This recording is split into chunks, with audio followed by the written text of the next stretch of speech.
This example comes out of 1.3, one-sided limits.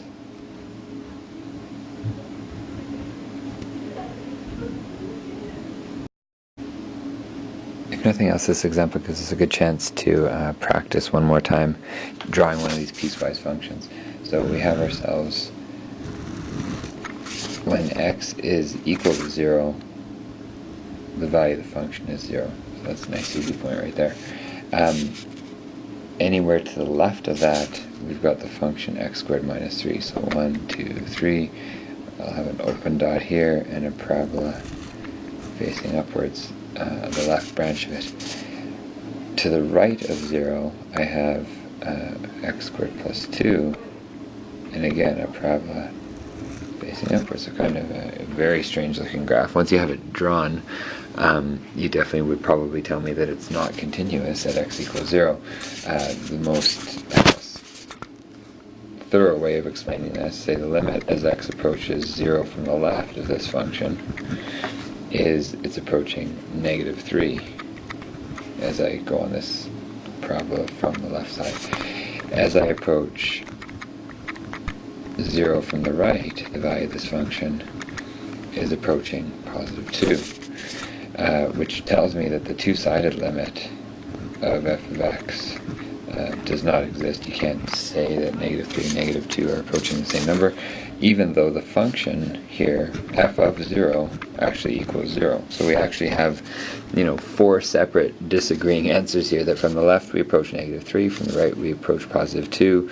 The value of the function is 0, but the two-sided limit does not exist. So certainly f of x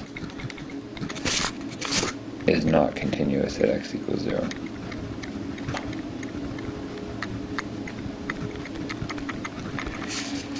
Just as a little side note here at the bottom, since this is a relatively short example, I wanted to show a sample of a graph that would have a limit that exists, but still not be continuous, because most of our questions so far have had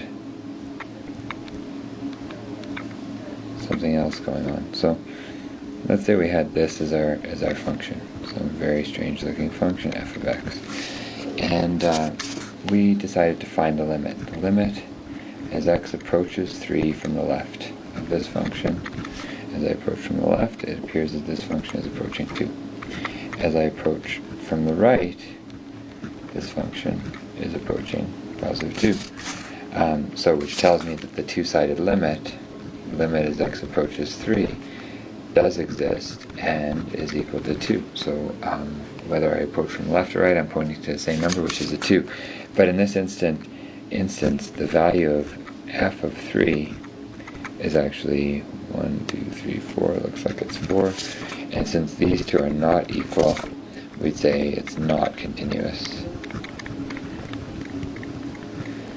at x equals 3. So even though the limit existed in this case, kind of an unusual situation where you have a point of discontinuity and just another point somewhere randomly on the graph, definitely not a continuous function, even though the limit did exist.